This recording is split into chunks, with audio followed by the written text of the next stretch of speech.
Hey Canucks fans, the Vancouver Canucks were defeated by the Calgary Flames 1-0 in overtime.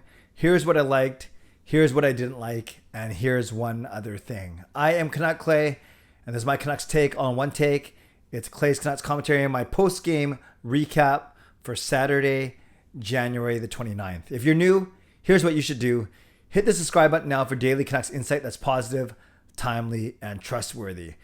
I think I got the timely part. The game just ended about 5 minutes ago. I think I got the trustworthy part, because I don't lie. Positive. Tough to be positive on a game where the Canucks lost. They didn't play very well. They only got 15 shots on goal. They didn't score a goal.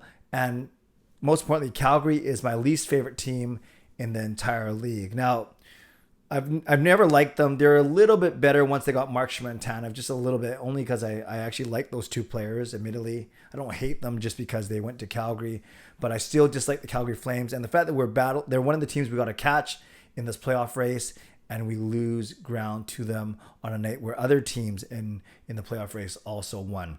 So let's talk about the things that I did like, though. Number one, Thatcher Demko. His first game in a couple of weeks, makes 31 of 32 saves, many of them outstanding.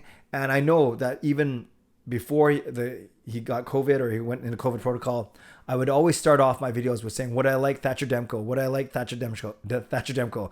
Kept them in the game, stole the game, whatever it was. And tonight he did that once again, making 31 saves on 32 shots. The only goal to beat him, obviously, the last shot of the game by Johnny Gaudreau, that very good shot, slap shot in overtime. But he also stopped Gaudreau in regulation time on a penalty shot. So overall, Demko had an outstanding game. You kind of wish, you wish the Canucks won for him, given how well he played. But he certainly wasn't an issue tonight. Also not an issue, the Canucks penalty kill. They went 4 for 4, or Calgary went 0 for 4. It was actually a battle of power play ineptitude, actually. The Canucks went 0 for 3. I'll get to that in a second. Calgary went 0 for 4. And the Canucks even killed off a 5-minute major to Tyler Myers in the first period. I'll get to that in a while as well. So I like the fact that they killed off all 4 Calgary power plays, including a 5-minute major in the first period.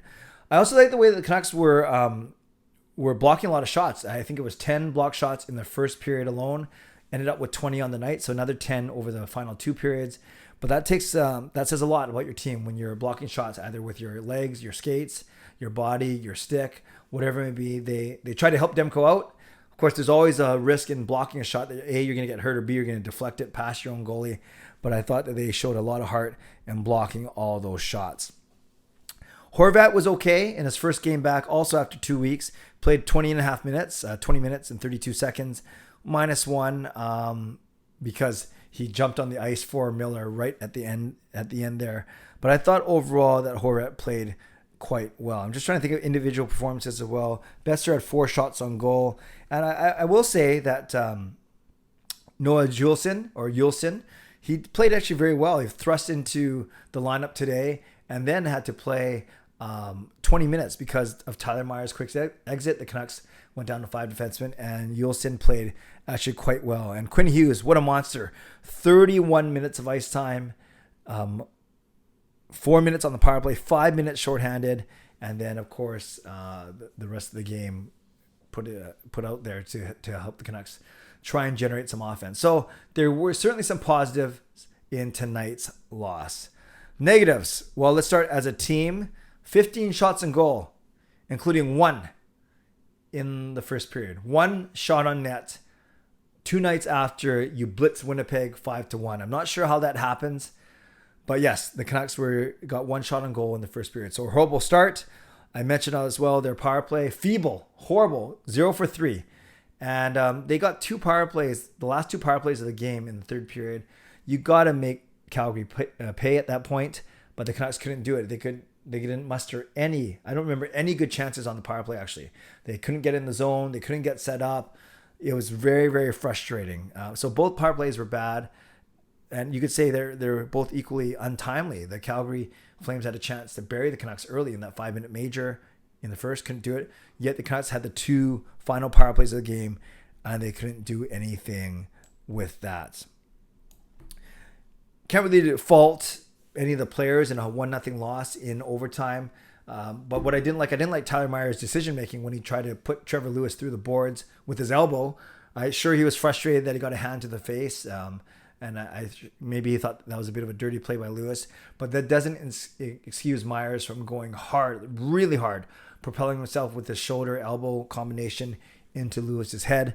So he got a match penalty, not just a major penalty, a match penalty. So that means he got kicked out of the game.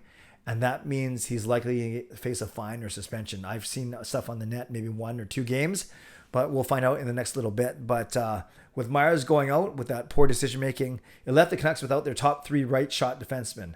You had Myers, who's playing tonight, Hamnick, who's been out for the past month, and Pullman, who missed his first game tonight. So, then you're left with basically Schenn and Yulson on the right side tonight. So that was a tough look for the Canucks. So if Hamnick still remains out, if Pullman remains out, and Myers gets suspended, I don't know. Do you try Oyel or Hughes on the left side and even it out a little bit?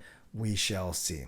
So that's really interesting to see what happened to Myers going forward. So those are a couple things I didn't like. The lack of offense and lack of urgency, really. The horrible power play and Tyler Myers' decision making in that first period when he took that major penalty.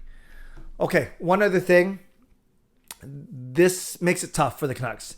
This is a dagger. I talked to my pregame preview about how important it was that the Canucks win this game, the proverbial 4-point game in your own division, not only against a division opponent, but a team that you are chasing for the playoffs. Now, with this loss, the Canucks fall under 500 again. They actually have. They stay at 500 because they got a point. Excuse me. So they have 44 points in 44 games. At this pace, they're going to get to 82 points in 82 games, which is not good. Obviously not good enough. Even if we say they have to get to 94 points, not even the 95 they talked about on Hockey Night, 94 points. That means in their final 38 games, they have to get 50 points. How do you get those 50 points in 38 games? Well, I think you have to go 25. Well, yeah, if you don't count any extra time losses, you go 25 and 13 in your last 38. So basically winning 2 out of every 3. 25 and 13 gets you your 50 points. Or you can slop off 2. You go 24 wins, 12 losses, and 2 ties. And that also gets you your 50. So you go either 25 and 13 or 24, 12, and 2. Regardless, you have to win twice as many games than you lose. Can the Canucks do that when they still have to leapfrog Dallas, Edmonton, San Jose, and Calgary? At least one of those teams to get to the second wild card and hold off Winnipeg as well. So they came in this game with a 13% chance to make the playoffs. I'm sure that dips to maybe 10 or 11% now, not only because, again, they only got 1 point, but because they gave up a point to a division rival. So I'm not ready to give up on the season, but I do think now with every passing day, when every passing missed opportunity to move up in the standings, like tonight, and prevent Calgary from getting points on their own as well, you're going to hear more talk about, do we trade JT Miller? Do we trade another player? What about Besser, whose contract ends this season? There's going to be a lot of talk coming because Rutherford is ready to move.